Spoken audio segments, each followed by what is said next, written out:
Aleluia, aleluia. Glória. Tá ligado? Ô, glória. Aleluia. Queridos, as palmas foram muito legais, mas vamos aplaudir o Senhor Jesus, calma aí.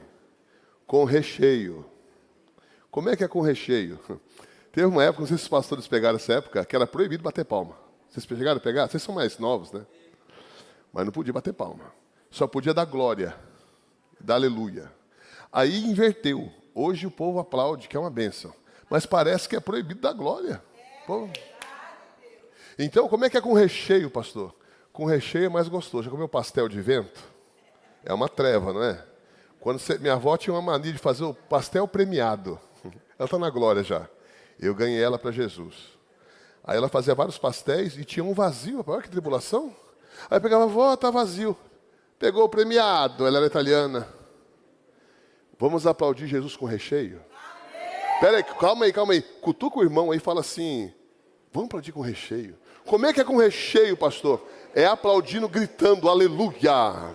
Gritando glória. Gritando aleluia. Vamos lá, 1, 2, 3 e vai. Meu Deus, a Ele a glória. Aleluia! A Ele a glória! Receba a glória! Aleluia, aleluia, aleluia! Meu Deus! Aleluia! Que tremendo! Agora sim. Queridos, é uma satisfação muito grande estar aqui com vocês. Quero agradecer aos pastores, os anjos aqui da igreja local. Muito obrigado. Vocês são amigos de muitos anos. Aconteceu assim, ó, nós éramos discipuladores deles. Aí deu um problema, por quê? A gente começou a aprender mais com eles do que eles com a gente. Foi até errado. Assim não está certo. Vocês nos ensinam mais do que nós te ensinamos. Aí nós combinamos o quê? Vamos ser só amigo que vai dar mais certo? Aí estamos aí. Já faz muitos anos. Como o pastor Sandro falou, hoje eu faço parte de uma igreja internacional. Que fica nos Estados Unidos, perto de Seattle, no estado de Washington. Mas antes que você pense que eu vou lá para pregar para o Mickey, para o Pateta, né? Eu nunca fui na Disney, nada contra. Se quiser pagar para eu ir, eu vou com você, é o maior prazer. Mas nós vamos lá, eu e minha esposa, e ficamos às vezes metade do ano lá, trabalhando num banco de alimento, servindo pessoas em situação de rua, abraçando pessoas que dá vontade de passar Vic Vaporub, assim, para abraçar. Mas a gente abraça porque o amor de Deus está em nós, nós somos o corpo de Cristo. Então, lá na América é bem corrido, é um desafio. E nós estamos fazendo isso já há algum tempo. E também, quando nós estamos na América do Sul, correndo a América do Sul e pregando a palavra de Deus. Então, só esse ano, ano passado nem vou falar, foi muita coisa ano passado, mas deixa o ano passado para trás. Esse ano nós já fomos para Portugal pregar a palavra, para Israel e Argentina. E na Argentina aconteceu algo muito interessante, e eu vou fazer um aporte, daqui a pouco eu vou começar a pregar. Mas lá na Argentina, eu fiz algumas reuniões por internet com os pastores de lá. E a igreja que nos recebeu assim, com forma mais abrangente, ela não tinha paredes. Então, antes de você reclamar qualquer coisa do prédio aqui, lembra que na Argentina tem uma igreja que não tem parede, irmãos. Quando começa a chover, mais ou menos assim, a nave da igreja é do tamanho dessa aqui do centro aqui. E os irmãos sentam igual vocês estão aí, fora do telhado. Então eles oram para que não chova, mas mesmo com o tempo de chuva, eles vão para o culto. Aí está chovendo, eles estão ali, ó, ô glória, na chuva, irmão, aleluia. Quando enche demais a chuva, eles saem das abas da igreja e se ajunta todo mundo. Não tem nem como ficar bravo um com o outro ali. Ali o perdão tem que ser real. E eles se abraçam e tem um lema na igreja que eu achei fantástico. O lema é proibida a entrada de pessoas perfeitas. E a igreja bomba lá. Mas conversando com os pastores, numa reunião de pastores, chegou um momento chave que eles perguntaram para mim. O pastor Rubem perguntou para mim assim, pastor, então, quanto tenho que pagar para usted e tu equipo? Quanto que eu tenho que pagar para você e seu time? Eu falei, pastor, me perdoa, o meu portunhol é muito fraco. Eu acho que eu não soube me explicar muito bem. O senhor não vai pagar nada. Nós vamos pagar o combustível. Nós vamos pagar a hospedagem. Nós vamos pagar a comida que vamos comer.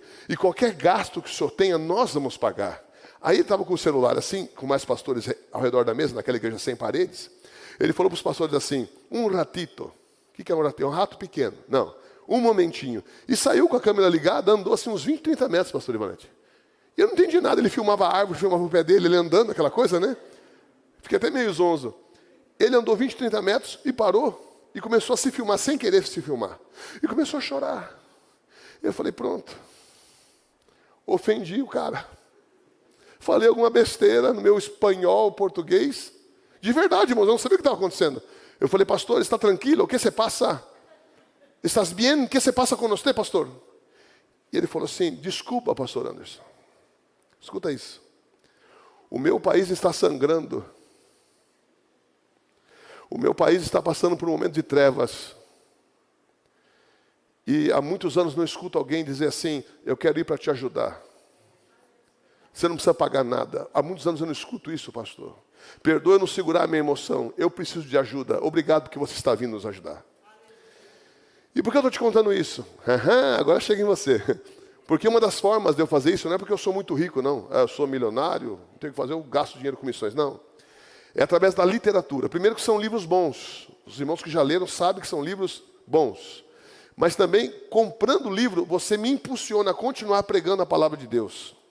Então são livros que você com eles faz missões. Pastor, eu não hablo espanhol. Tranquilo, eu puedo hablar por você. Pastor, I don't speak English. Don't worry, I can speak in your place. Deus me ensinou idiomas para poder pregar. Se você não fala, não se preocupa. Mas uma coisa você pode fazer. Você pode comprar literatura e me empurrar para mais longe, para a glória de Deus. Porque tem muita alma para ser ganha em países que ninguém quer ir. Quem pode dizer amém por isso? Eu trouxe 2 livros hoje aqui. Não só 2, né? Tem vários. É só os títulos que eu trouxe. Então. O primeiro deles é A Oração que Agrada a Deus. Alguém já comprou esse livro aqui? Levanta a mão. Já comprou. Ok. Quem não comprou, levanta a mão. Glória.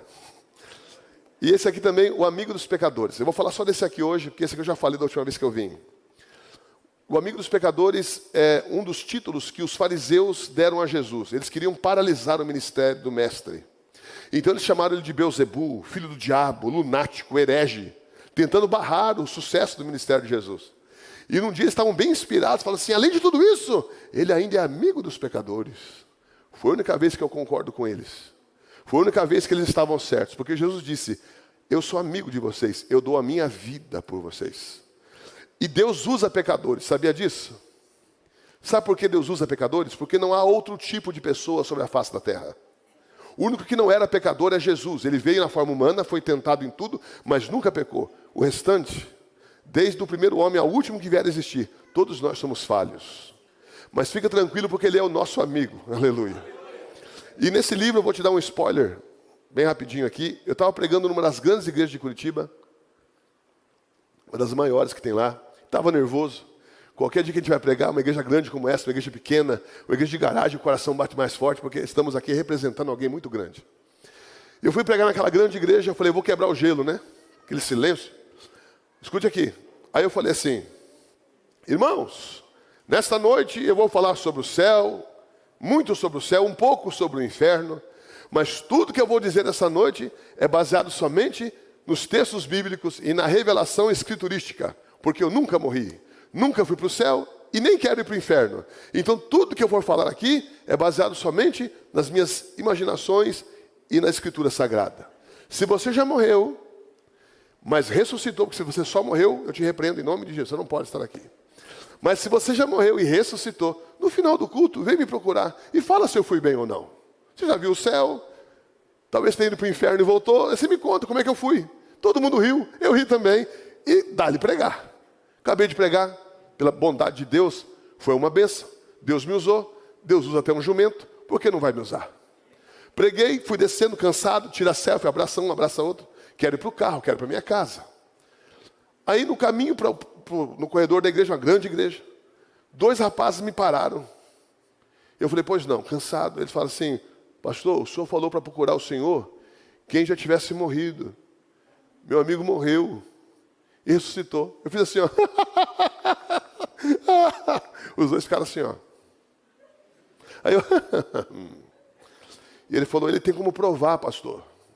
Eu falei, não sei. Então prova aí.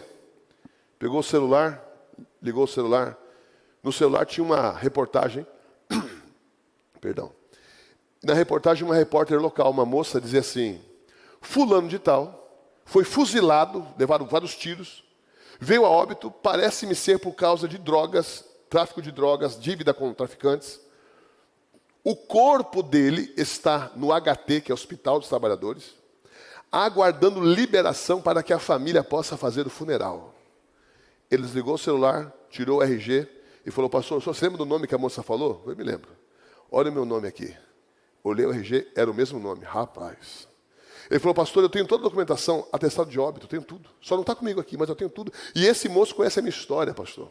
E o rapaz sério dizia assim, realmente, pastor, ele morreu e ressuscitou. Aí acabou o cansaço, acabou a pressa. Eu falei, filhão, conta para mim o que você viu do outro lado. Quem quer ir para o céu aqui? Quem quer ir para o céu aqui, meu irmão? Quem quer ir hoje? Desse jeito.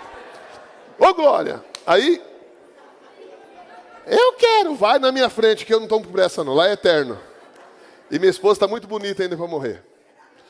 Aquele rapaz se aproximou de mim e falou, pastor, então eu vou te contar, escuta isso aqui, está no livro, O Amigo dos Pecadores. Ele falou assim, pastor, eu estava devendo dinheiro para traficantes, as primeiras doses são de graça, depois vão pedir tudo e alguns vai custar até a vida. E eu fui comer um cachorro-quente, fui sair, não aguentava mais ficar preso dentro de casa, porque com medo de morrer. Quando eu saio na rua, os traficantes me veem e me matam. Quando os tiros me acertam, instintivamente eu protejo a minha cabeça, para que a minha cabeça não batesse na calçada. Mas para minha estranheza, eu atravessei a calçada e continuei caindo. O que aconteceu foi uma dicotomia, o corpo se separou da alma. E a alma do ser humano é imortal. Onde nós vamos passar a eternidade é uma escolha nossa em vida. E ele foi caindo, caindo, até que ele bateu no chão, depois de algum tempo caindo, e viu que estava num lugar cheio de trevas. E a visão dele começou a se acostumar com aquela escuridão, e ele viu alguns vultos, foi ao vulto mais próximo e levou um susto. Porque aquele vulto que ele encontrou era um ex-traficante, que tinha vendido drogas para ele no Capão da Embuia, um bairro de Curitiba. Inclusive eu fui pastor lá há muitos anos, nesse bairro. E aquele traficante, vou chamá-lo aqui de Borracha, é um apelido que ele tinha, ele falou assim para o traficante, Borracha, onde nós estamos? E o Borracha disse para ele assim, nós estamos mortos, e esse lugar é o inferno. E disse assim, corre. Irmãos, enquanto ele contava para mim essa história, ele começou a transpirar. A pupila dele dilatou. Ele ficou pálido. E ele tremia um pouco. Ele falou, pastor, e ele falou, corre, e começou a correr. E eu não entendi por que ele estava correndo, mas comecei a correr também. E de repente ele tropeça. Esse traficante que era amigo do rapaz que ressuscitou, tropeça no inferno. Ele olha para trás, esse moço do livro, e vê um demônio de mais ou menos 3 metros de altura, correndo dentro do inferno, com os braços mais compridos que o normal. As garras desse monstro passavam no chão e saíam faíscas e fogo. E esse monstro pulou por cima do amigo dele e rasgou o traficante de alto a baixo. E arrancou as vísceras dele para fora. De repente, ele gritando com o peito aberto, a barriga aberta, aquelas vísceras entraram de novo e o peito se fechou outra vez e aquele demônio rasgou de novo e arrancou de novo num looping que ficava se repetindo. Coisa terrível. E esse moço correndo, ele pensou assim, alguma coisa dentro dele fez com que ele soubesse disso. Logo esse monstro vai se cansar de fazer isso com o meu amigo. E vai me alcançar nessas trevas e eu serei rasgado eternamente. Correndo no inferno, com um corpo morto na gaveta lá do HT. Ele se lembrou de algo.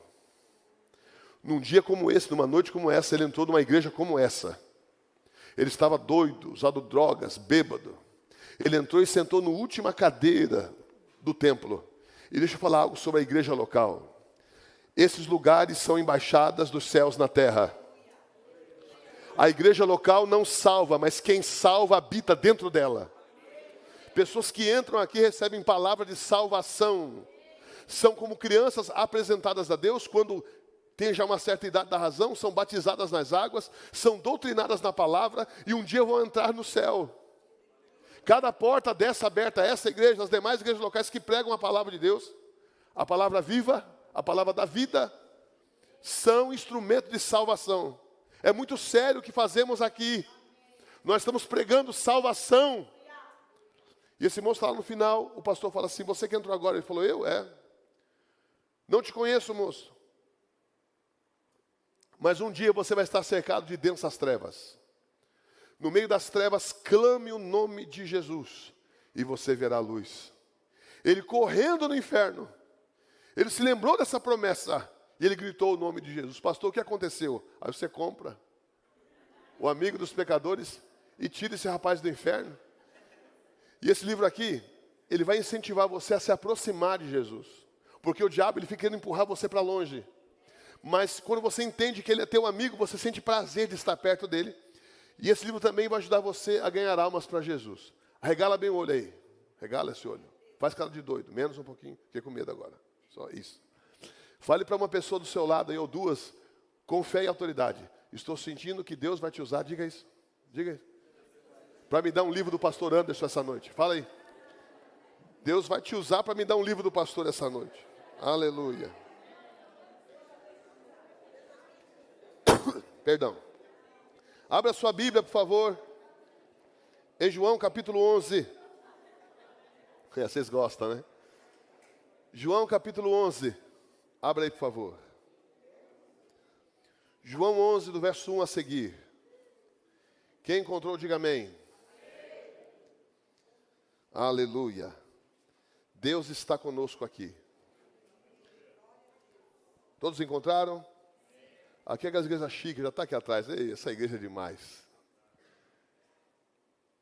Pastor, quanto custa o livro? Bem lembrado. R$45. Você pode pagar com Pix. Tem promoção? Sim. Um é 45, dois é 90. Quem não é bom de matemática vai rir só em casa. Vai chegar em casa, entendi. Tá bom? Deixa Deus te usar. Agora vamos para o texto. Ora, estava enfermo um homem chamado Lázaro, de Betânia. Você pode repetir comigo assim, ó? Um homem chamado Lázaro, de Betânia. O pastor já orou por mim, é que eu não confio em mim, por isso que eu vou orar de novo. Espírito de Deus, Ruach HaKodesh, toma esta casa mais uma vez como é teu hábito, teu costume, porque esta casa é tua.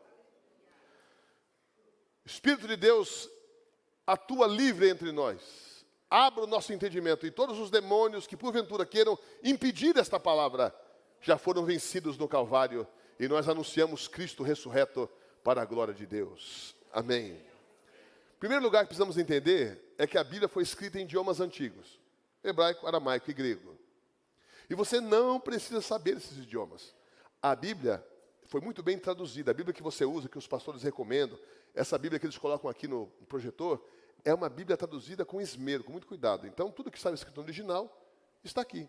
Porém, os nomes sofreram uma transliteração. Os nomes mudaram um pouquinho para a gente poder falar esses nomes.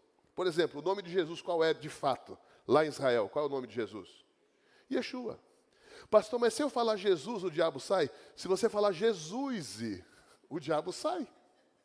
Mas o nome de fato de Jesus não é Jesus ou Jesus, ou Jesus, é Yeshua. São detalhes. Da mesma forma, deixa aquele texto para mim aqui, por gentileza, que a gente vai trabalhar esse versículo. Da mesma forma, o nome Lázaro, no original, não existe. E está tudo bem. Se você tivesse uma máquina do tempo, lá o McFly, lembra do DeLorean? Se você voltasse no tempo e Lázaro estivesse andando na rua e você gritasse, Lázaro, ele não iria se voltar para você, porque ele não identificaria o nome com ele. Para chamá-lo, você teria que usar o nome dele em hebraico. Sabe qual é? Eleazar. Eleazar é Lázaro. Então, o nome Eleazar é o nome original. E esse nome, como todos os nomes da Bíblia, como muitos detalhes da Bíblia, tem um monte de mistérios para a gente se alimentar essa noite e sair daqui cheio da glória de Deus. Então, Eleazar começa a nos ensinar algo. O que significa esse nome? E os nomes em hebraico têm significado. O nome Eleazar significa aquele a quem Deus ajudou. Dá conta de repetir? Eleazar, aquele a quem Deus ajudou. Essa ajuda está no passado. Não é que vai ajudar o que ajuda, é aquele que já ajudou. Olhe para cá, por favor. De forma macro, o Senhor nos ajudou a todos nós, já no passado. De certa forma, todos nós somos um tipo de Eleazar. Nós somos um tipo de Lázaro. Os irmãos estão entendendo? É lógico que tudo que está na Bíblia é importante, mas se nós não aplicarmos o texto para nós, não vai fazer diferença para nós. Então aplique isso no seu espírito. Você é alguém que Deus já ajudou. Espírito Santo, traz a memória dos meus irmãos em Cristo e irmãs, as vezes em que o Senhor os ajudou. Ah, meus irmãos, quantas vezes Deus foi o socorro bem presente no dia da angústia. Quantas vezes, meu irmão, minha irmã, você foi dormir chorando, mas pela manhã a alegria estava na porta te esperando. Você se lembra daquele boleto que você falou assim, não era nem para eu ter comprado aquilo. Eu nem orei para comprar, assim, eu estou todo errado, mas me ajuda. Vê se amanhã. E naquele dia, Deus moveu alguém e você pagou. Se lembra disso? Quando você não tinha nada para comer, eu já passei por isso algumas vezes. E você falou assim, Senhor, me ajuda. E alguém, sem saber de nada, movido pelo Espírito de Deus, levou uma compra na tua casa. Deus já te ajudou. Então, quando eu vejo o nome Eleazar, a primeira coisa que eu tenho que trazer à memória é, eu não posso ser ingrato. Porque Deus já te ajudou, meu irmão. Vou dar alguns exemplos aqui, micro, mas antes vou falar do macro. Aonde mais Ele nos ajudou? No Calvário. Eu estive em Israel agora, entre fevereiro e março. E eu fui de graça. É difícil, né? Toda inveja gospel, eu repreendo em nome de Jesus. Eu vou voltar, a gente vai cortar essa parte, eu vou falar, você vai dar glória a Deus, porque Deus vai também te levar de graça, se você crer. Vai, vou voltar. Não falei nada. Eu estive entre fevereiro e março em Israel, tudo de graça. Aleluia, glória a Deus. E nós fomos sem grana, né? Então a gente pegando carona, comemos pão, um tal de pitá. Rapaz, eu comi tanto pão que eu achei que eu ia explodir, nunca mais queria ver pão. E estava lá, alegre. Mas lá em Israel, teve um momento, a gente estava sem caravana, irmão, coisa de maluco. Nós fomos no jardim do túmulo, The Tomb Garden, o túmulo vazio, The Empty Tomb, túmulo que não tem ninguém lá dentro porque ele está vivo, aleluia. Aí entramos lá, eu fui entrando assim, pensa, Sandro, a emoção que eu estava sentindo, eu, um ex-favelado, aleluia, os 2 sapatos furados quando comecei a pregar o evangelho, ex-viciado em droga. Ah, minha irmã foi entrando assim, meu Deus, eu estou aqui no Garden Tomb. Quando entrei lá, o jardineiro me deu... O jardineiro, eu achei estranho aquilo, porque ele não falou com ninguém, ele falou assim... Me deu um ramo de alecrim e um ramo de alecrim para minha esposa. Peguei aquilo na mão, porque eu já vi anjo, né, irmão? Já vi o Jesus também. Aí eu fiquei olhando para ele assim, andando assim, será que é gente, será que é anjo? Fiquei preocupado com aquilo. E o cara era bonitão assim, um cabelo igual ao teu, branco, né? Olho azul. Falei, não dá para tirar selfie com o anjo. Acho que hoje não vai aparecer no selfie. Eu vou andar. Quando eu cheguei de frente ao Gólgota, pensa, irmão, eu morava em barraco de madeira. Barraco de madeira. Eu não tinha o que comer, irmãos. Meu sapato era furado. Quando eu ia orar nos púlpitos que me chamavam para pregar, sempre fui pregador. Você está conosco? O pastor Anderson Grandini vinha, né, com um terno maior do que eu, né, o defunto era maior, tal. Sabe como é que é, né? No começo, né? Só Jesus na causa. E vinha assim, os 2 sapatos furados. Aí, antigamente era assim, ficavam as cadeiras aqui, né? E você tinha que chegar e dar uma, né, ajoelhada, né? Eu não podia ajoelhar assim, ó. Porque os 2 estavam furados. Então, eu ajoelhava de lado. Aqui de lado. Todo mundo assim e eu aqui, ó. Um dia, já volto para o Gólgota. Um dia uma irmã falou assim, pastor Anderson, eu sei porque o senhor ora de lado. Eu falei, descobri que o teu sapato furado. Ai, que vergonha. Fiquei assim... Ah, irmã, por quê? O senhor era voltado para Jerusalém. Falei, é isso mesmo, irmã, é de Deus. Estou lá vendo o Gólgota. 2 olhos, nariz e uma boca na montanha. E eu tenho uma senha com a minha esposa. Eu sou difícil de chorar. O Sandro me conhece sempre alegre, brincando. Ela começou a falar, né? As mulheres falam o dobro que a gente, porque a gente não entende da primeira vez. E ela começou a falar comigo, eu falei assim, amor, dá um tempinho para mim. Ela, tá. Eu falei, amor, dá um tempinho para mim. Ah, é a senha, que eu vou chorar. Ela foi se afastando, e eu comecei a chorar, vendo o Gólgota, e pensando naquele monte, o meu Jesus morreu no meu lugar. Ele, sendo Deus, não usurpou a forma de Deus, mas se esvaziou. Assumiu forma humana, como homem foi servo e como servo foi morto e morte de cruz. Deus já te ajudou, meu irmão, no Calvário.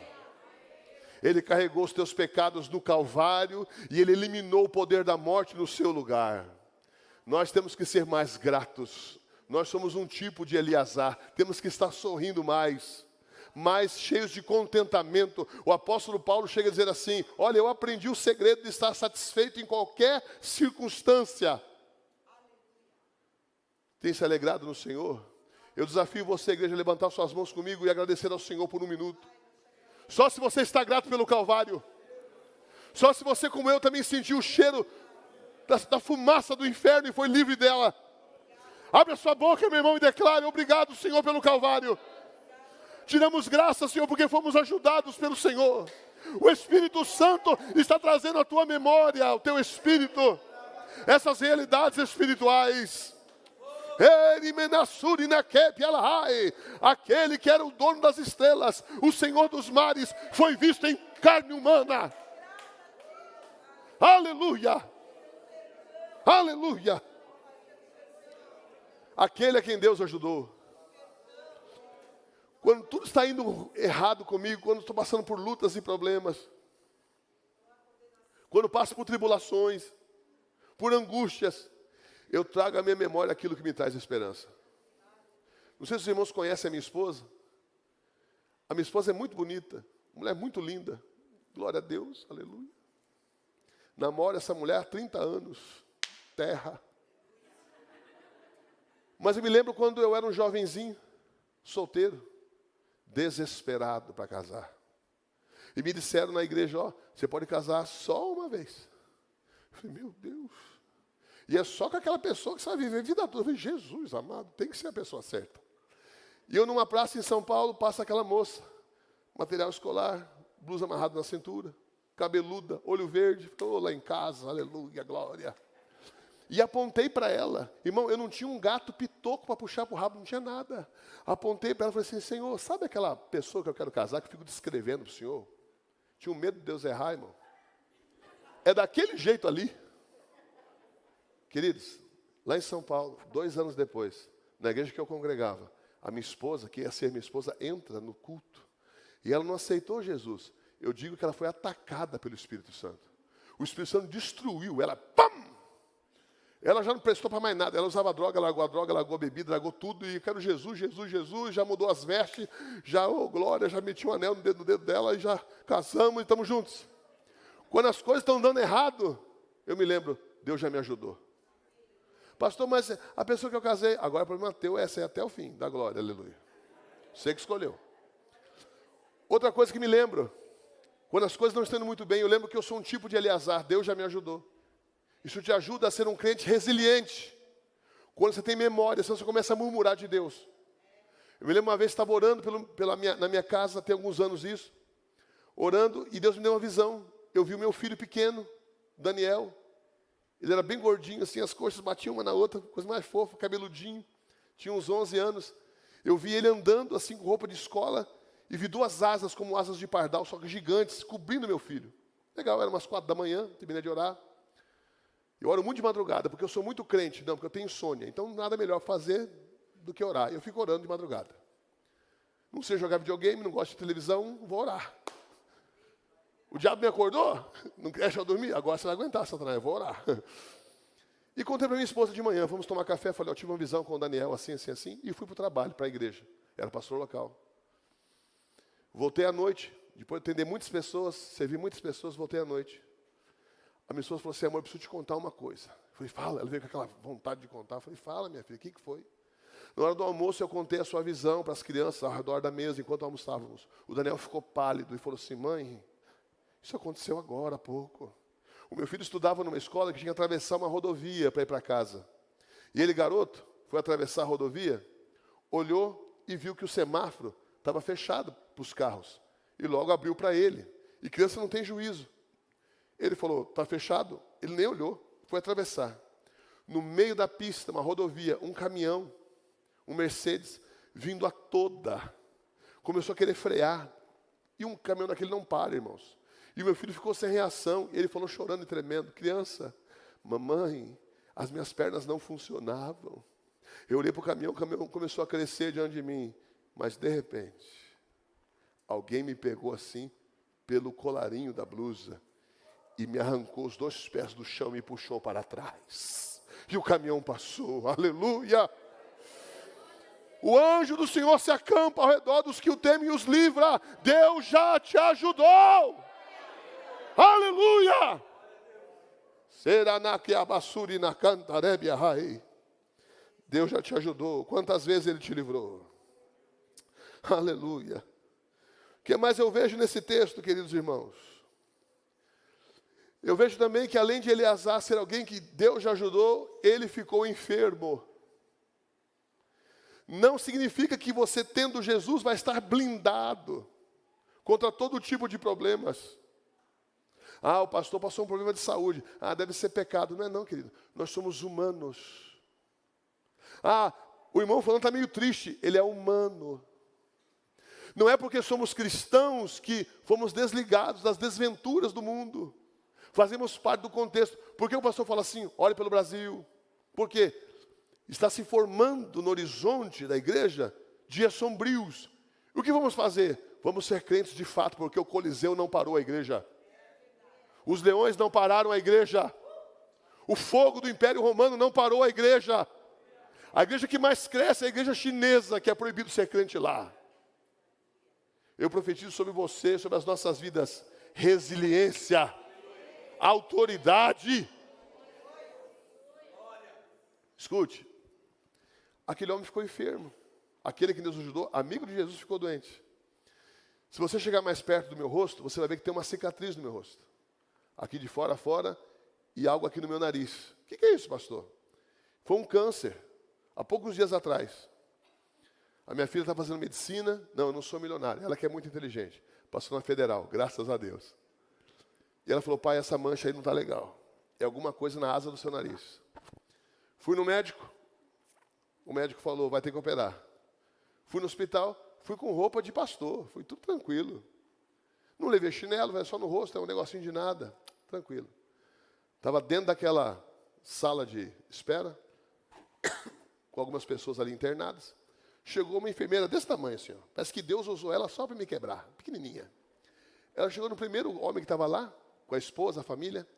O senhor tem que ir lá no banheiro, trocar de roupa e pôr essa camisolinha, que não tem costa, irmão. Eu cutuquei minha esposa e sorri, assim, tadinho, coitado, né? E ele foi lá todo derrotado, assim, né? Voltou mais derrotado ainda, assim, perto da parede, assim, e sentou lá esperando. Ela veio no outro, um por um. E eu sorrindo assim de ação, nesse pessoal, que dó. Eu sou diferente, eu é só no rosto. Ela chegou e falou assim, eu estava pregando, irmão, no quarto, e o pessoal descobriu que era pastor, e orando, aquele rebuliço. O senhor também. Eu falei, não, querida, Mahai, não. É o seguinte, o meu é só no rosto. Pode ser aonde for, até na sobrancelha, não importa. Irmãos, desse tamanho, senhor. É regulamento do hospital. E o senhor vai pegar essa camisolinha, olha o meu tamanho, irmão. É 120 quilos, quase 1,90 m. Ela me deu uma camisolinha, falou assim, o senhor vai lá dentro. E minha esposa assim, ó. Peguei a camisolinha, derrotado. Eu falei para ela assim, tentando, né, Sandro? Eu não estou chinelo, fica descalço. Fui no banheiro, voltei, com as costas desnudas, descalço, me arrastando assim, ó. Daquele momento em diante, fiquei na mão dos outros. Quem já operou aqui? Não é assim, irmãos? Acabou, negão, acabou. Me colocaram na maca, aquela moça que parecia um palumpa, bem pequenininha. Ela falou assim, nossa, essas rodinhas estão com defeito. Eu falei, não é as rodinhas, não, é a gravidade, eu sou pesado. Chamou outra menor que ela e foram empurrando. Me deixaram num lugar lá, com todo carinho, né? Não é porque eles deixaram, que eles foram maus. É que o hospital é assim. Me colocaram num canto e eu fiquei lá. Comecei a ficar nervoso. Falei assim, Deus, o que está acontecendo? Cadê você, Senhor? Sou crente. Estava pregando agora há pouco no quarto. Nisso, me levaram para a sala de cirurgia. O médico parecia idade para ser meu filho. A cada vez eles estão mais jovens, né? Aí o médico chegou e falou assim, eu sou o responsável por todas as cirurgias aqui do hospital. E eu pensei assim, meu Deus, acabou de sair das fraldas, pensando, né? E eu falei assim, qual é o seu nome? Ele falou, meu nome é Lucas. Eu deitado, seminu, todo assim com aqueles panos no rosto, só a parte que ia operar sai fora daquele pano, olhando ele por um olho. Eu falei para ele assim, houve um médico muito famoso com o mesmo nome. Ele acompanhou um apóstolo chamado Paulo em suas andanças e o ajudou no final dos seus dias. Aquele moço parou, olhou para mim, encheu os olhos de lágrimas e falou assim: pois é, por causa desse Lucas eu sou médico. Eu fui pesquisar quem foi Lucas por causa do meu nome e descobri que ele tinha sido um médico muito usado por Deus. E eu comecei a andar nesses pensamentos e hoje sou o líder desse hospital por causa do Lucas da Bíblia. Há poder na palavra de Deus, meus irmãos. E aquele moço disse assim: o senhor se importa? O senhor é o quê? Eu falei: eu sou escritor e pastor. Ele falou assim: o senhor se importa se eu colocar uma música aqui para te operar? Eu falei: fique à vontade. Eu estava nervoso, Sandro. Quem não ficaria? Ele foi lá e ligou. Aleluia. E falou assim: Deus vai me usar, pastor. Eu vou arrancar isso aí, vai dar tudo certo. Por que eu estou te contando isso? Nós somos humanos. Passamos por lutas. Mas na batalha Deus está conosco. Às vezes Deus não vai impedir que a fornalha apareça, mas Ele vai entrar na fornalha com você. Eu não posso e nós não podemos, como pastores, te vender o evangelho Nutella, que é só vitória. Não, tem guerra. Mas na batalha, somos vencedores, mais do que vencedores, por aquele que nos amou. Essa guerra não é maior que o teu Deus. Eu estou falando com gente aqui que está passando guerras tremendas nas suas casas. Guerras tremendas nas suas finanças, na sua saúde. Mas eu tenho uma palavra do céu para você. Você não está sozinho, você não está sozinha. Aleluia. Eleazar passou por problemas, ficou enfermo. Ele era de Betânia. Diga Betânia. Vai falar hebraico agora. Diga Bet. Bet é casa. Bet é casa. Por exemplo, Jesus nasceu aonde? Belém. Como é que fala isso no hebraico? Bet Helen. Casa do pão. Bet é casa. Então, Betânia é casa do quê? Pois é. Prepara. Eu fui em Israel de graça. Fevereiro a março. Glória a Deus. Aí eu estava lá. E comecei a perceber, pastores, que eles não falam assim em hebraico: eu sou o Anderson. Aí o pastor falaria: eu sou o Sandro. Prazer, eles não falam. Ainda o judeu ateu, o cara que não crê em Deus. Tem judeu que não crê em Deus. O ateu, ele não tem vocábulo em hebraico para falar eu sou. Não existe na língua hebraica a frase eu sou fulano. O único eu sou é o Todo-Poderoso, e a Ele a glória. Não é que eles não querem falar eu sou, eles não têm como falar. Não existe. Eles não conseguem falar eu sou. Sabe o que eles falam? Ani Anderson. Ani Sandro. Prazer. O que é Ani? Miserável. Todo homem é miserável diante de um Deus Todo-Poderoso. Jesus disse: bem-aventurados os pobres de espírito. O que é isso? Que sabe que precisa de Deus. Que sabe que sem Deus ele não pode, ele não tem, ele não sabe, ele não faz. Mas com Deus tudo é possível ao que crê. O pobre de espírito se aproxima de Deus para receber de Deus vitória. Ele não confia na força do seu braço, no seu entendimento. Provérbios diz isso: não te estribes, não te firmes no teu próprio entendimento, confia no Senhor. Oh, meus irmãos, Betani é casa da miséria. E todo ser humano, num certo sentido, é miserável. Deixa eu te explicar isso. O ser humano foi criado por Deus para ser um vice-rei de um planeta. E caiu, se afastou de Deus, perdeu a glória, se vestia de glória, a glória se foi. A morte entrou na história dos homens. Se não fosse Adão ter cometido o pecado, a minha filha, que vai se formar em medicina ano que vem, teria uma clínica sempre vazia, porque você nunca ficaria doente. Se Adão não tivesse pecado, nos fazendo ser miseráveis, os cemitérios não existiriam. Ah, meu irmão, lá nos Estados Unidos, às vezes dirigindo a van do banco de alimento pela Angel One Foundation, eu passo nos cemitérios, lá tem muita guerra nos Estados Unidos. Então tem cemitério só para soldados, e queridos, é até o horizonte, aquelas cruzes assim, até o horizonte. Se Adão não tivesse caído, não haveriam cemitérios. Nós somos empobrecidos no pecado. O pecado tirou tudo de nós, mas Ele veio. Ele pagou o preço. Ele rasgou a cédula que era contra nós. e nos enriqueceu. Tanto é que Jesus diz em Apocalipse 3:8, dou esse conselho, compre de mim ouro refinado no fogo, e você se tornará rico. Compre roupas brancas e vista-se para cobrir a sua vergonhosa nudez. E compre colírio para ungir os seus olhos e poder enxergar. Ele fala isso à igreja mais rica da história do passado. Ele fala, vocês são ricos aos olhos de vocês. Aos meus olhos você é pobre, miserável e nu. A riqueza para Deus é diferente, ao nosso olhar é diferente. Vou lhe dar um exemplo. Eu era pastor numa cidade chamada Dois Vizinhos. Para ficar mais chique, Two Neighbors. Dois vizinhos. E um dia, o maior empresário da cidade, um dos homens mais ricos da cidade, liga para mim. Se não o mais rico. Um homem trabalhador, um homem que batalhou muito, liga para mim, pastor, o senhor pode vir aqui em casa? Eu falei, glória. Vai ter alguma coisa para comer, né? Rico. Eu vou com o maior prazer, vou levar minha esposa comigo. Eu vi que ele estava meio abatido. Mas o que está acontecendo, irmão? A minha filha, ela está com depressão severa. Eu falei, quantos anos ela tem? Acho que ela tinha 10 ou 11. Eu falei, mas como assim, depressão severa com 11 anos? Ela não sai da cama, ela não quer se alimentar. Ela tem pensamentos de morte. Pastor, por favor, me ajudar. Paramos o carro, frente da casa linda. Só uma moto que tinha lá custava mais do que a minha casa hoje.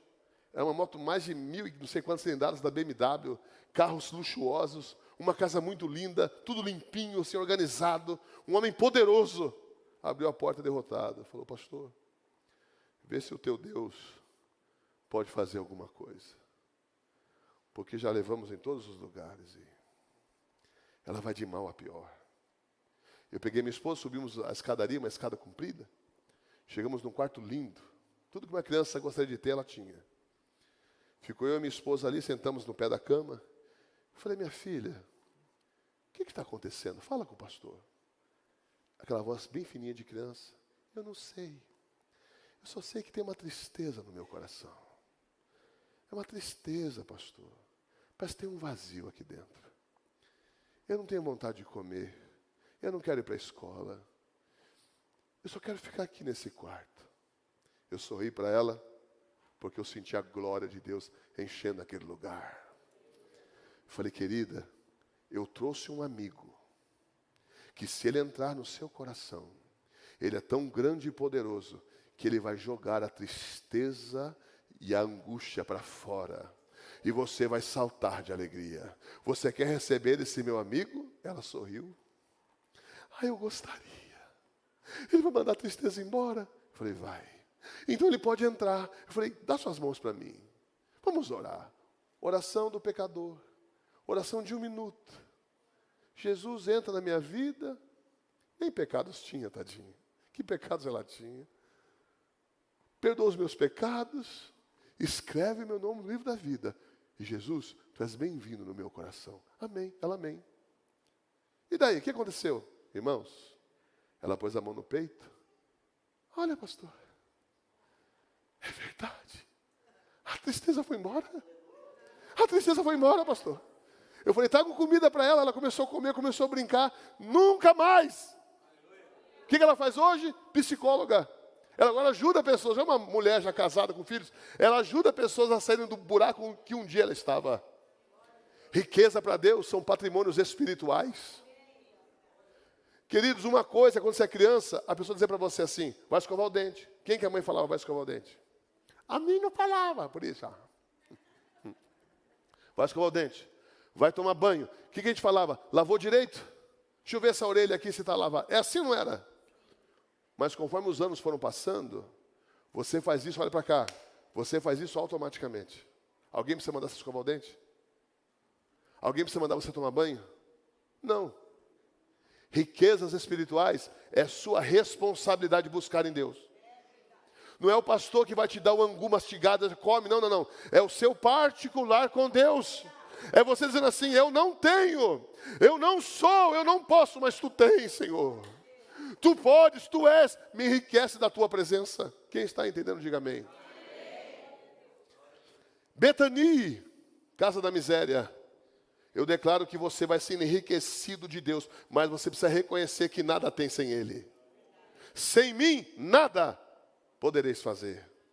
Outro significado de Betânia, casa de passagem. Diga, casa de passagem. Você não é daqui. Você não é deste lugar. Você está de passagem por essa terra. Você é um estrangeiro, um peregrino. C.S. Lewis, aquele que escreveu Crônicas de Nárnia e muitos outros livros, homem muito inteligente, que se converteu ao cristianismo, influenciado por Tolkien, que escreveu O Senhor dos Anéis. Ele diz algo que eu quero repetir para você aqui. C.S. Lewis disse assim: eu descobri em mim mesmo desejos que nada nesta terra poderiam satisfazer. A única explicação lógica que cheguei é que eu fui feito para um outro mundo. Nós estamos de passagem aqui. O relógio está sobre nós, o tic-tac batendo. Ensina-nos a contar nossos dias para que alcancemos corações sábios. Esse dia uma pessoa me perguntou, quantos anos você tem? Eu falei, uns 30. Ele falou, gente, mas parece ser mais velho. Não, que eu tenho ainda uns 30. Que eu já vivi 50. Conta os teus dias, meu querido, está de passagem por aqui. Faça coisas nessa casa que valham a pena a sua vida. Estenda a sua mão para aquele que caiu. Não julgue, ajude, porque você está de passagem por aqui. Me faz lembrar uma história real que um grande pregador do Brasil, um homem muito famoso hoje, nos contou certa vez. Ele era jovenzinho, adolescente, tinha um amigo também da mesma idade, que a mãe dele morreu de câncer e a mãe dele era a presidente do ciclo de oração. Estava em pecado, pastor? Não, querido, essas coisas acontecem com todos nós. Nós somos humanos, como eu já expliquei há pouco. Aí, caixão muito simples, o caixão mais barato que tinha, aquele que a prefeitura cede, sabe? Super simples, madeirite. Tinha jornal e algumas florezinhas assim por cima, jornal para render as flores. Ela foi enterrada com um vestidinho bem simplesinho, mulher de idade já, bem simples. E o caixão foi levado, o pastor foi, mais alguns irmãos, todos muito humildes, aquelas irmãzinhas do ciclo de oração estavam lá, cantaram alguns hinos, o caixão desceu à terra, fechou-se. E esse pastor hoje muito famoso, andando com seu amigo, tá tudo bem, ela está com o Senhor, ela descansou. E o amigo, mas puxa, não tenho pai, agora não tenho mãe, vai dar tudo certo, eles andando. O coveiro, o chefe dos coveiros, estava a certa distância, falou assim, ei, vocês dois, vem cá um pouquinho. Ele disse assim, quem que foi enterrado? O pregador, hoje famoso, disse assim, a mãe do meu amigo. Quem que era a sua mãe? A minha mãe era a presidente do ciclo de oração. Eu não entendo essas coisas, não sei nem o que é ciclo de oração. Ele falou, olha, esses dias morreu um industrial aqui, um empresário muito poderoso. Teve até helicóptero jogando pétalas de rosa sobre o caixão. O governador veio no enterro. Tinha repórter, olha, foi um fuzuê. Tinha banda marcial tocando quando ele foi enterrado. Foi o enterro mais chique que eu já vi. Mas da sua mãe foi mais bonito. Aí eles se olharam assim. E o coveiro perguntou, a sua mãe, o seu pai é almirante da marinha? O menino falou, não, eu nem conheci o meu pai. Ele falou, por quê? Muito lindo, moço. Quando o caixão ia passando, aqueles homens de branco, centenas, muitos homens de branco, com seus uniformes, tiraram espadas e tocaram as espadas umas nas outras, enquanto o caixão passava, e começaram a cantar canções numa língua que eu não entendia nada, mas aquelas vozes retumbavam como trovões, enquanto aquele caixão passava, eles iam cantando. E eu não entendi, moço, de onde eles vieram e como eles foram embora tão rápido, porque quando o culto fúnebre acabou, quando o caixão desceu, eles sumiram. Você não é daqui. Tem ruas de ouro te esperando. Pelo Espírito de Deus, receba esta revelação. Tem uma casa preparada para você na glória. As suas lágrimas serão enxugadas, as dores ficarão para fora. Ali o diabo não vai entrar, ali você não será mais tentado. Aleluia. Betani, casa de passagem. Indo já para o final dos nossos pensamentos. Na história parece que Jesus estava atrasado. Porque vão avisar Jesus, olha, Eleazar, da casa de passagem, está muito enfermo. As irmãs dele mandaram te chamar. E ele fala diante do emissário, provavelmente, e para os discípulos, essa enfermidade não é para a morte, é para a glória de Deus. Porém, quando o rapaz vai levar a notícia, ele já estava morto. Lázaro já tinha morrido. E penso eu que o emissário voltou todo alegre. Ele disse que é para a glória de Deus. Ele disse que essa enfermidade não é para a morte. Ele chega feliz, penso, imagino eu, chegando em Betânia, ele vê aquela multidão na frente da casa e fala assim, eita glória, o milagre chegou antes de mim. Essa multidão, nunca ele imaginaria que era um funeral. Está festejando, comemorando, porque o meu mestre, o meu patrão Lázaro está vivo. E ele chega contando, ei, Yeshua, penso eu, disse que essa enfermidade é para a glória de Deus. E ele está morto. Parece que ele estava atrasado. Pega essa revelação aqui. Você tem um relógio, Deus tem outro. O teu relógio é o Cronos, o de Deus é o Kairos. Cronos é o tempo que corre, Kairos é o tempo perfeito. Jesus não estava atrasado, ele estava andando no tempo perfeito. Pastor, parece que para mim, Deus está atrasado. Queria chamar o nosso irmão do teclado ali, por favor, estamos indo para o final. Se você puder vir tocar aqui. Não é que ele é irmão do teclado, ele é um irmão que toca teclado, irmão. A mãe dele não é Behringer nem Yamaha. Escuta isso aqui. Parece que ele está atrasado para alguns aqui. Pastor, estou cansado. Ele disse que ia me dar a vitória não chegou ainda. Escute isso. Queridos, deixa só o teclado por enquanto, por gentileza. Obrigado, meus irmãos. Que quando a gente está pegando, a gente manda um pouquinho. Depois tem que entregar a autoridade para os pastores.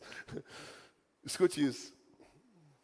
Para Moisés parecia também que Deus estava atrasado, não parecia? 40 anos, boa aparência, fluente.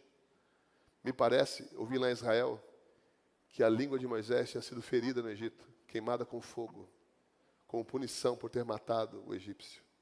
Por isso que ele falava com dificuldade. Era a punição que os egípcios faziam. Depois iriam matá-lo, mas ele fugiu. Agora ele está com 80 anos, irmão, 80 anos, cansado, queimado do sol. Ele é pastor dos rebanhos de Jetro, seu sogro. 40 anos que Deus, ó, de repente uma sarça começa a queimar. E a história de Moisés muda. E Deus entra na tua história essa noite. Esse é o tempo perfeito de Deus para você. Parece que Deus estava atrasado para Abraão. Abraão estava velho.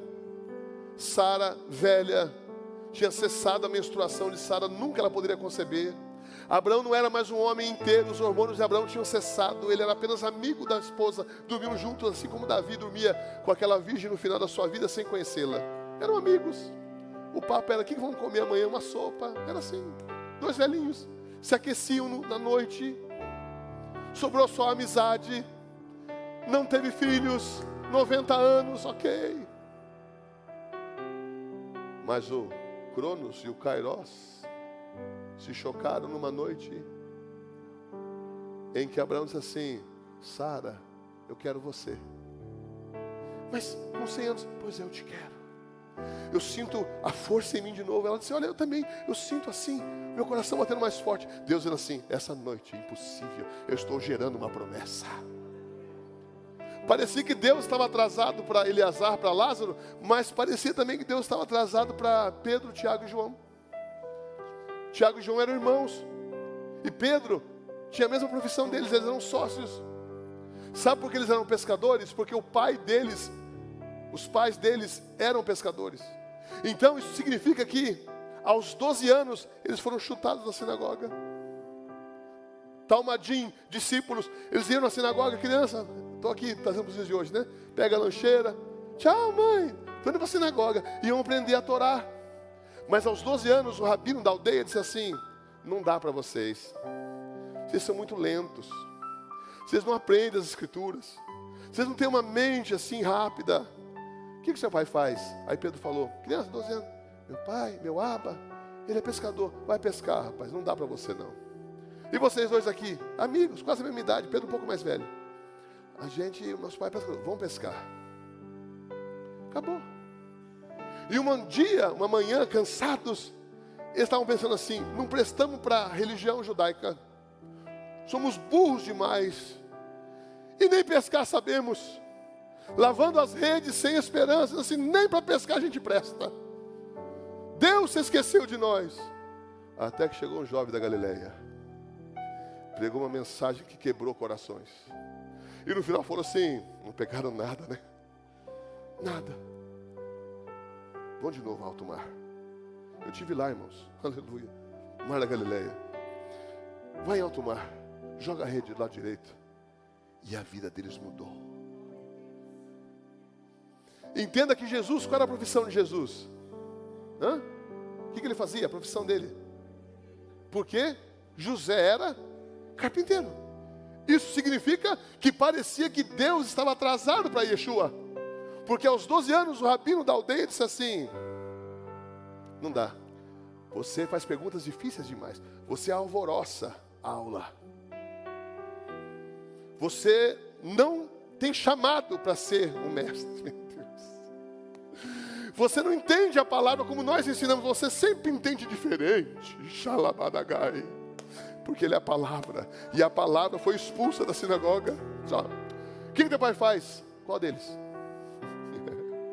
Um deles faz estrelas, né? O da terra é carpinteiro. Vai ser carpinteiro. Tá bom. Mas aos 30 anos, o Cronos e o Kairos se chocaram. E Jesus mudou o mundo, porque Ele é Deus. Deus não está atrasado na tua vida. Tudo de Deus já está pronto. Deus está preparando você para receber algo que já está pronto. Pastor, como é que acelera? Quando você se posiciona. Quando você se levanta em fé. Para terminar, ele diz: tire a pedra. E vou terminar com isso. Queridos, essa pedra tem um significado. Essa pedra nos faz lembrar de algo que nos afastava de Deus. O que é, pastor? A lei de Moisés.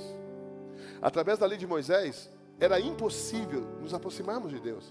E nós estávamos mortos em delitos e pecados. Todos nós, como Eleazar, mortos. Mas Jesus veio e falou: tire a pedra. Aquilo que distancia vocês de mentira, vem para fora. Eu te dou vida, e vida com abundância. Eu estava conversando com alguns judeus. Eu estava disfarçado lá em Israel. Aí os judeus ortodoxos, aqueles que usam preto, né? Tem aquele cabelinho assim diferente. Nós estávamos olhando para o mar da Galileia. E eu falei assim: can I talk to you? Posso falar com você? Ele falou: pode. Para o primeiro judeu, o que era menos ortodoxo. Eu falei assim: você conhece bem as escrituras? Ele falou: conheço. Aí eu comecei a fazer pergunta. Quando começou a apertar muito, ele falou assim: só um minutinho. O mais velho, né? Aquele sim de raiz, né? Falou: fala para ele aí. Aí ele se afastou um pouquinho. E eu mudei, né? Para o outro mais velho. Falei assim: fala uma coisa para mim. Quantas são as leis? Ele falou: 613 leis. Eu falei: uau, é um monte de lei, né? Ele falou: é. Eu só cumpre elas. Ele abaixou a cabeça, pastor. Ele falou: não, ninguém pode cumpri-las. E o que o senhor faz quando o senhor quebra uma delas? Ele falou: eu oro em hebraico. E resolve? Ele falou: I hope so, eu espero que sim. Mas parece que no seu livro está escrito que sem derramamento de sangue não há remissão de pecados. Por que o senhor não mata animais como no passado? Ele falou: can you see? Look at me, olha para mim. Eu: pois não. Está vendo que eu estou de preto? Eu falei: sim. Eu estou de luto pelo templo que se foi. E nós só podemos sacrificar lá no topo do Moriá. Mas toda Israel é nossa, mas o topo do Moriá pertence às nações inimigas. E nós não podemos construir o templo, portanto não podemos sacrificar mais. E só nos sobrou orar em hebraico. Eu falei: uau. Perguntei para ele assim: quem é o Messias? Não sei se você sabe, apenas uma parte de Israel crê que Jesus é o Messias, porque eles estão cegos para que a igreja fosse levantada em glória. Ele falou assim: o Messias, ninguém sabe quem ele é. Eu falei: ele já veio? Não, ele virá. Ele se animou, ele virá. Mas escuta, me parece que um dos teus profetas disse que o Messias, que o Mashiach, viria antes da destruição do segundo templo. O senhor está de luto por qual templo? Ele ficou sem jeito e falou: pelo segundo, porque o primeiro já foi destruído, o segundo também, no mesmo dia, o dia 9 de Avar. Séculos de distância, no mesmo dia, os dois templos foram destruídos. Ele falou: eu estou de luto pelo segundo. Eu falei: então se o Messias, o Mashiach, não veio, ele não virá mais. Porque ele tinha que ter vindo antes da destruição. Jesus disse, está vendo esse templo aí? Era o segundo. Não vai ficar pedra sobre pedra depois que eu for embora, porque ele é o Messias. Aquele judeu ortodoxo, povo que nós amamos e respeitamos tanto, ele abaixou a cabeça e falou assim, eu não sei o que te responder, rapaz. Você faz perguntas muito difíceis. E eu falei assim, meu querido, eu disse para ele, se o Messias não veio, não virá mais, não há mais esperança para Israel. Ele abaixou a cabeça e falou assim, quando você fala, eu sinto Adonai na sua boca. Deus nos visitou ali do lado do mar da Galileia. O que eu quero dizer para você? Pela lei todos os homens foram afastados de Deus, mas por Cristo Jesus fomos atraídos a Ele. Tirou a pedra e nos chamou. Você pode ficar de pé, parecer que vai acabar. Aleluia. Menak Yasur Ebeni Hai Dalergia Shobareb Yasuri Nahai. Eu preguei essa noite para os que estão cansados. Eu preguei essa noite para aqueles que sabem que sem Deus nada podem fazer. Eu preguei essa noite uma mensagem para os fracos, como eu sou fraco, como eu dependo de Jesus. Eu preguei para você. Pastor, você pregou para mim. Eu me sinto assim, pastor. Eu tenho passado por tempestades. O Espírito Santo me disse para dizer para você algo aqui. Jesus, quando estava na tempestade, dormindo no barco, ele levou uma almofada para dormir. A Bíblia diz que os discípulos ficaram com medo e o despertaram. O que ele fez? Ele repreendeu o vento. Disse, vento, seja amordaçado. No idioma original. Ele falou, mar, acalme-se. Por que ele não mandou só o mar se acalmar? Porque o mar por si mesmo está sempre parado. O que faz as ondas se movimentarem são maremotos. Quando há um terremoto, então vem um tsunami ou o vento. Quando não há terremoto e não há vento, o mar fica um espelho. Então ele repreende primeiro o invisível, vento que eu não vejo, que está movendo esta guerra, que é um demônio. Eu te amordaço e te calo. Em seguida, falou com carinho com o mar. Mar, fica calmo. E o mar se acalmou.